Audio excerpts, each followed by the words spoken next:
और साथियों, स्वागत है आपका एक बार फिर इस यूपी सफ़र में। जो लोग एक ज़बरदस्त तरीके से लगे हुए हैं, फिर लगने वाले हैं, मैं उनका हार्दिक स्वागत करता हूँ। देखो, मैंने आप लोगों को कहा था कि हम डेली कुछ रिफॉर्म्स लेते हुए चलेंगे और डेली ऐसी कुछ ट्रिक्स एंड टिप्स मैं आपको बताऊंगा जो आपको अंदर झकझोरते, जो आपको अंदर से डीप लर्निंग से सिखाएं, अंदर की कुछ ऐसी बातें जहां पर आप लोग ध्यान नहीं देते। तो बात शुरू करते हैं एक छोटे से एग्जाम्पल के साथ में कि हम जो हैं, जो भी काम शुरू करते हैं, मान लो कि आपको कुछ नया करना है। कोई भी जब भी हम नया काम शुरू करते हैं या कुछ भी हम करना चाहते हैं, कोई भी गोल अचीव करना चाहते हैं, कोई भी एम अचीव करना चाहते हैं, तो सबसे पहले हम उसके रिजल्ट को लेकर सोचते हैं और मोटा मोटा उसके प्लानिंग बना लेते हैं, है ना। लाइक आपको जो है यूपीएससी क्लियर करना है, तो यहाँ पर आप क्या करोगे? आप एक टाइम टेबल बनाओगे, आप एक शेड्यूल बनाओगे, आप जो है मंथली टारगेट, डेली टारगेट लिख लोगे। ओके, अब यहाँ पर उस चीज़ को करने के लिए आप में क्या एक्साइटमेंट है, इसको बोलेंगे इनिशियल एक्साइटमेंट कि वाह यार, एक दिन में ये कर लेंगे, दूसरे दिन में ये, तीसरे में, चौथे में, पांचवें में, 10 दिन में ये हो जाएगा, एक महीने में इतनी बुक खत्म हो जाएगी, इतना सिलेबस हो जाएगा 6 महीने में, और एक साल में ये सब। तो ये सब एक्साइटमेंट होती है। वही एक्साइटमेंट आपको क्या करती है, आगे बढ़ा रही है कि हाँ चलो करते हैं। पहले दिन आपने अच्छे से किया, दूसरे दिन आपने अच्छे से किया, थर्ड डे क्या हुआ, अचानक से आपकी तबीयत बिगड़ गई, खुदा न खास्ता। चौथे दिन आपने जो सोचा नहीं था वो हुआ कि अचानक पिताजी ने काम बता दिया कि आज तो जो है बैंक चलना पड़ेगा। पांचवें दिन आपके पास कुछ कॉल आता है, कुछ अर्जेंट काम है और आपने बाहर जाना पड़ता है। छठे दिन आपकी माता जी की तबीयत ठीक नहीं और आपको उन्हें जो है हॉस्पिटल ले जाना पड़ता है। सातवें दिन आपकी नींद नहीं खुलती है। आठवें दिन, तो इस तरीके से कुछ ना कुछ प्रॉब्लम डेली चलती रहती है ना।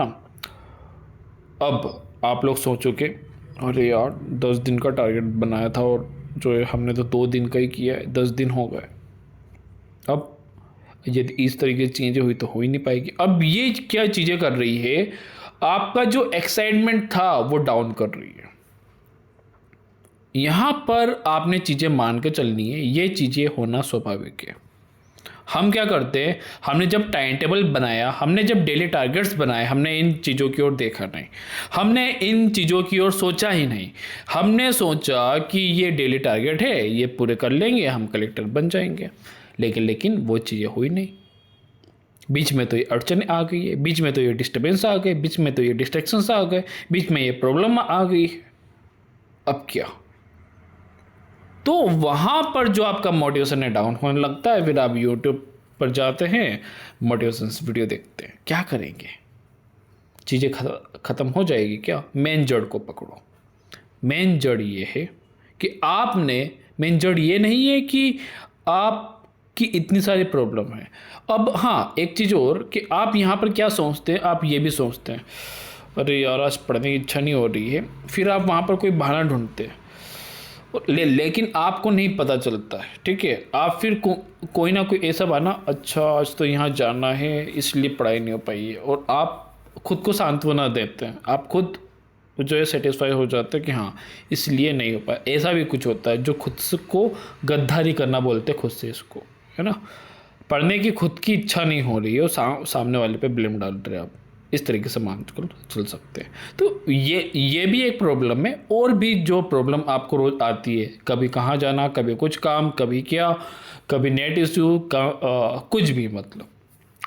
अब इनका जब हमने डेली टारगेट्स लिए थे या हमने प्लानिंग की थी, तब इनका नहीं सोचा था। लेकिन ये चीज़ें हुई तो जो एक्साइटमेंट हमारी थी कि चीज़ें इस तरीके से निकलेंगी, उस तरीके से नहीं निकली। तो अब वो एक्साइटमेंट डाउन हो रहा है चीज़ें करने की। फिर आप क्या करते हो, फिर आप जीरो से शुरू कर देते हो, फिर से करना पड़ेगा। या फिर होता ये, अरे यार इस बार तो नहीं हो पाएगी, अब अगले साल। और ये चीज़ें आगे बढ़ती जाती है। थोड़ा सा सोचो, क्या हकीकत में प्रॉब्लम यही है? क्या यही दिक्कत है? यहाँ दिक्कत जो कुछ और है। दिक्कत वहीं पर हो गई थी जब आपने एक्साइटमेंट किया था, इनिशियल एक्साइटमेंट, है ना, कि ये हो जाएगा वो हो जाएगा फलाना। रिजल्ट का मत सोचो, पहली बात तो ये। दूसरा, ये कभी भी मत सोचो कि प्रॉब्लम आपको आएगी नहीं। देखो, प्रॉब्लम हर किसी को है, मुझे भी है। ये वीडियो डेली मैं बना रहा हूँ, प्रॉब्लम मुझे भी है, लेकिन फिर भी वीडियो रोज आ रही है, डेली आ रही है। आपको लगता होगा कि डेली आ रही है, सर को प्रॉब्लम नहीं है, कुछ भी नहीं है। यहाँ पर कंसिस्टेंसी बनी हुई, यहाँ पर कमिटमेंट है खुद से, दिखावटी कमिटमेंट नहीं, है ना, रियल जो अंदर से जो आग लगी है कुछ करने की, वो यदि आपके अंदर है तो ही आप यूपीएससी करो। ये मैं पहले भी क्लियर कर चुका हूँ। तो प्रॉब्लम सभी को है। जो अगले साल यूपीएससी का टॉपर्स होगा, जो 2027 का होगा, जो 2028 का होगा, उसको भी ये प्रॉब्लम डेली हो रही है, लेकिन वो रुक नहीं रहा है। उसने मान के चला हुआ है कि ये सारी प्रॉब्लम नॉर्मल है, होती रहेगी। यदि पिताजी ने जो है साथ में चलने का, कहीं शादी वादी में जाने का बोला, ना बोल दे उन्होंने कि नहीं चलना, है ना, या फिर जाकर आ गए और करने बैठ गए कि ठीक है यार, ठीक है आज नहीं हो पाए, लेकिन कंसिस्टेंसी नहीं टूटनी चाहिए, रेगुलेटरी नहीं टूटनी चाहिए, रेगुलर रहेंगे। ये इसको बोलते हैं डेडिकेशन, कंसिस्टेंसी, कंटिन्यूसली वे अपने टारगेट्स पर, अपने मिशन पर जो ये यदि मैं कहूँ तो वो यहाँ पर बने हुए हैं। तो आपने भी बिल्कुल ऐसे ही करना है।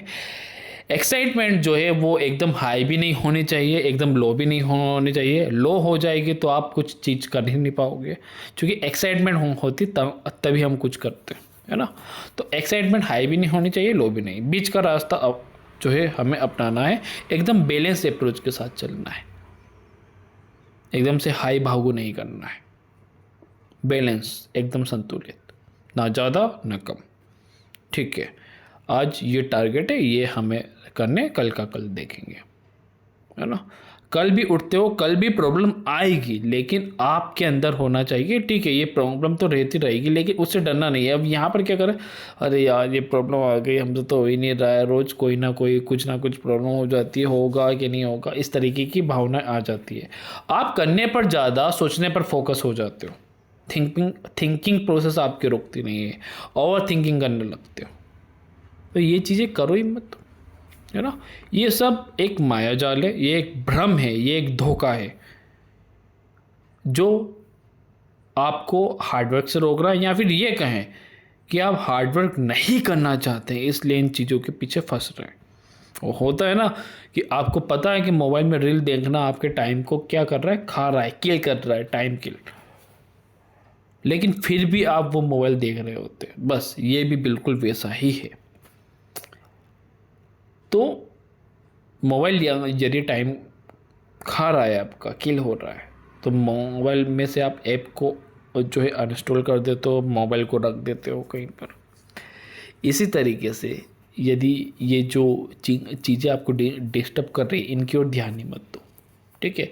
देखो, मोबाइल को भी रखना काफ़ी अपने आप में क्या होता है, एकदम हार्डली होता है कि मोबाइल से कैसे दूर रहे, किसी का कॉल आए, है ना, लेकिन दिल पर पत्थर रखकर वो करना पड़ता है। इसी तरीके से यदि आपको कोई भी काम आए, कुछ भी आए, सबसे पहले दिल पर पत्थर रखकर ना बोलना सीखो। ना, एकदम ना। ये मत सोचो अब कि ना बोलेंगे तो कौन क्या सोचेगा, कौन कुछ नहीं सोचेगा, है ना। किसके पास इतना समय नहीं है। आप सोच रहे हो ये, अरे यार बुरा लगेगा उसे, ये वो दिमाग में मेंटलिटी आपकी ऐसी है कि आपको टॉर्चर होता है, यार ना बोल दूँगा चीज़ें बिगड़ जाएगी फैमिली में, फलाना ठिकाना, या फिर रिलेशंस जो है बिगड़ जाएगा, रिलेशनशिप बिगड़ जाएगी। नहीं, तो फिर मेंटली आप फिट नहीं है, और मेंटली यदि आप स्ट्रॉन्ग नहीं है तो आप यूपीएससी के लिए बने ही नहीं है, फिर क्यों कर रहे हो यूपीएससी। तो ये एक ट्रेनिंग है, आपको मेंटली स्ट्रॉन्ग होना पड़ेगा, और ये ट्रेनिंग आपको फ्री में मिल रही है। घर वाले आपको काम बता रहे, यानी कि वो आपका एक टेस्ट है जो यूनिवर्स आपसे ले रहा है कि आप कितना स्ट्रॉन्ग है, कितनी स्ट्रांगली ना बोलते, और मेंटली कुछ भी आपको फर्क नहीं पड़ता। चीज़ें समझ में आ रही है, ठीक है। तो यहाँ पर आपने पहले से एक्सेप्ट करना है कि ये चीज़ें तो रहेगी ही रहेगी। हमें अपने जो मिशन है, हमें जो अपना टारगेट है, हमें जो अपना एम है, गोल है, उसे जो है अचीव करना है और डेली उसके लिए कुछ ना कुछ करना है। कंसिस्टेंसी नहीं तोड़नी है, कंसिस्टेंसी बिल्कुल भी नहीं तोड़नी है। ये नहीं कि खरगोश और कछुए की कहानी आपने सुनी होगी। खरगोश जो एक साथ जो है बहुत तेज़ भाग गया और फिर आराम से सो गया, फिर बहुत तेज़ भागा, फिर आराम से सो गया। लेकिन कछुआ लगातार चलता रहा, चाहे धीरे चल रहा है लेकिन लगातार चल रहा है। और जीता कौन? कछुआ। क्यों? क्योंकि वो ऐसा नहीं था कि एक साथ बहुत सारा पढ़ लिया, फिर 4-5 दिन की छुट्टी मार ली, फिर वापस बहुत सारा पढ़ लिया, फिर 4-5 दिन की छुट्टी मार ली। नहीं, रोज़ पढ़ो, कंसिस्टेंसी नहीं टूटनी चाहिए। तो खरगोश मत बनो, टर्टल बनो। ठीक है, करना है, कम करो लेकिन करो। ठीक है, कंसिस्टेंसी टूटनी नहीं चाहिए। कंसिस्टेंसी यदि तोड़ दी, दिक्कत आ रही है ना, ठीक है, आपके पैर छोटे, धीरे धीरे चल रहे हो, पैर छोटे, इट मीन्स कि आपको प्रॉब्लम आ रही है, पिताजी ने काम बताया ये वो, ठीक है, तो थोड़ा सा कम पढ़ेंगे लेकिन पढ़ो तो सही। आप वहाँ पर हार मान लेते हो, आप आगे का सोचने लग जाते हैं, अरे यार कैसे होगा, 10 दिन में तो ये टारगेट हुआ नहीं, तो फिर 20 दिन का जो हमने गोल बनाया है वो कैसे अचीव होगा। वो बात का बाद में सोचना है, लेकिन ये 10 दिन में जो तुम कर सकते थे वो भी हाथ से तुम्हारा चला जाएगा। तो आउटपुट का मत सोचो, इनपुट का सोचो कि इनपुट आप आज कितना लगा सकते हैं, कितना बेस्ट दे सकते हैं, इसका सोचो। तो आज आपने जो है रिफॉर्म करना है, ठीक है, कि और 10 से 15 ऐसे सिचुएशंस आपने एडवांस में सोच के रखनी कि ये दिक्कत तो आएगी ही आएगी। ऐसी एडवांस सिचुएशंस आपने पहले से सोच कर रखना है कि क्या क्या चीज़ें हैं जो मैं अपने डेली टारगेट्स कंप्लीट करूँगा या करूँगी, तो ये दिक्कत तो होगी जो मुझे रोकेगी। कभी नींद देर से खुलना हुआ, है ना। 2 फैक्टर्स होते हैं, एक तो इंटरनल फैक्टर जो आप खुद बनाते हो, देर से उठ रहे हो, इच्छा नहीं हो रही है पढ़ने की, है ना, कहीं पर चले गए हो, और एक्सटर्नल फैक्टर्स जिसका आपको पता ही नहीं होता। माताजी ने बोल दिया बैंक चलना है, पिताजी ने बोल दिया थोड़ी तबीयत ठीक नहीं है, मुझे हॉस्पिटल ले चलो। तो ये चीज़ें, ये एक्सटर्नल फैक्टर। तो इंटरनल एक्सटर्नल फैक्टर पहले से एक्सेप्ट करो कि ये चीज़ें तो होगी। जैसे यूपीएससी का सफ़र तय करने के लिए यूपीएससी का सिलेबस को लेकर आप प्लानिंग करते हो कि हाँ ये सिलेबस इतने में पूरा करना है, इसी तरीके से उसी सिलेबस का ये भी एक हिस्सा है, इसको भी आपने कंप्लीट करना पड़ेगा। अब यही मत सोचो कि पूरे साल में केवल यूपीएससी ही आपने पढ़ना है, नहीं, आपने यूपीएससी के सिलेबस के साथ में इन प्रॉब्लम का सिलेबस भी लेकर चलना पड़ेगा। ओके, आई होप कि आपको चीज़ें समझ में आ रही होगी। जिस तरीके से जीएस के साथ में आपने सीसेट भी करना पड़ेगा, लेकिन आप सीसेट को ये नहीं बोल सकते हो अरे यार क्या करें, जीएस तो अच्छा चल रहा होता है लेकिन बार बार ये सीसेट बीच में आ जाता है तो पढ़ाई ठीक से नहीं हो पा रही। नहीं, वो उसको आप प्रॉब्लम नहीं मानोगे। क्यों? क्योंकि वो सिलेबस के साथ में जोड़ा हुआ है। यहाँ पर ये जो सारी आपकी प्रॉब्लम्स है ये आपने सिलेबस के साथ जोड़ के नहीं रखी हुई है, आप इसको अलग मान कर चल रहे हो, आप इसको रोड़ा मान रहे हो, आप इसको जो है बैरियर मान रहे हो, इसलिए ये आपके लिए जो है बैरियर है। अदरवाइज ये बैरियर नहीं है। हर टॉपर्स के साथ भी ये हो रहा है, वो करके निकल जाएगा और आप यहीं के यहीं रह जाओगे। फिर बोलना मत यहाँ पर कि हमें जो है समय नहीं मिला। ओके, तो ये यूनिवर्स जो अभी 4 बजे आप मुझे सुन रहे हो, तो ये आपको एनर्जी देने के लिए बैठा है। उस एनर्जी को लीजिए और लग जाइए अपने मिशन पर। ओके, एनर्जी उतनी नहीं लेनी जितनी बाकी सारे रहते हैं, ठीक है। हम पूरी रात सोए रहते हैं एक मरे हुए शरीर की तरह, कोई एनर्जी नहीं होती। होता क्या है, नींद एकदम से कैसे खुल जाती, एकदम से कैसे हाथ पांव जो है मूवमेंट करने लग जाते। नींद में तो नहीं करते इतने। क्यों? एनर्जी यूनिवर्स आपको देता है। जैसे आपकी आँख खुलती है हाथों को चलाने की, पैरों को चलाने की, बोलने की, और हम उतनी ही एनर्जी लेते हैं और उतनी एनर्जी से पूरा दिन निकालते हैं। जबकि थोड़ा सा यदि आप उस वक्त ध्यान दोगे तो यूनिवर्स काफ़ी सारी एनर्जी आपको दे रहा होता है, उसे लेना होता है आपने, ठीक है।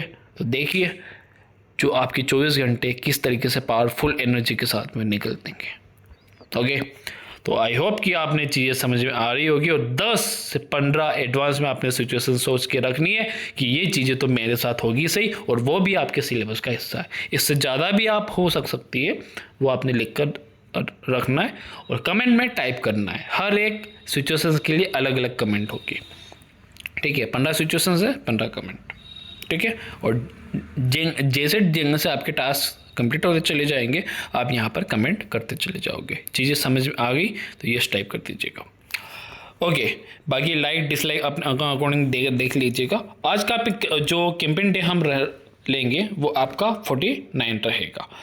ये कुछ कमेंट है, सॉरी, ये कुछ बुक है जिनको आपने अरेंज कर लेना है। एंड कोई भी दिक्कत हो आप जो है कमेंट में टाइप कर सकते हो। ये हमारा टेलीग्राम चैनल है, इसको थोड़ा सा ज्वाइन कर लीजिएगा। सब्सक्राइबर बढ़ेंगे, हमारा साथ आपके साथ लंबे समय तक रहेगा। ओके, फर्स्ट वॉर जो हमारी रहेगी वो 4 घंटे की रहेगी। ऑप्शनल सब्जेक्ट आप खींचोगे 31 दिसंबर तक।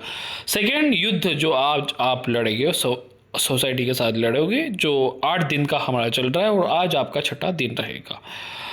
तीसरा युद्ध जो आपका रहेगा वो अफ्रीका रहेगा, 2 घंटे तक आपने खींचना है। चौथा युद्ध यदि मैं कहूँ तो यहाँ पर आपका स्पेक्ट्रम का रहेगा, मॉडर्न हिस्ट्री को आपने जो है खींचना है। यहाँ पर 3rd रीडिंग हमारी चल रही थी। तीसरा युद्ध यहाँ पर 13 दिन का ये युद्ध है और आज आपका 4था दिन रहेगा। 5th वॉर यदि मैं कहूँ तो जियोग्राफी आपने लेकर चलना है, 2 घंटे तक ये युद्ध चलेगा। Fundamental of physical geography class 11 से हम युद्ध कर रहे हैं। ये 6 दिन का युद्ध है और आज आपका 5वां दिन है। कल इसे किसी भी हालत में जो है ख़त्म करना है। तो यही था। आई होप कि आपको चीज़ें समझ में आ रही होगी, कुछ ट्रिक्स एंड टिप्स। और कल मिलते हैं एक नए टिप्स एंड ट्रिक्स के साथ में। डेली रिफॉर्म करते रहिएगा, साथ में बने रहिएगा, एक झकझोर तरीके से यहाँ पर लगे रहिएगा। तो यही था, एक ज़बरदस्त तरीके से लगे रहिए। Thank you, thanks lot guys, be the best and जय हिंद।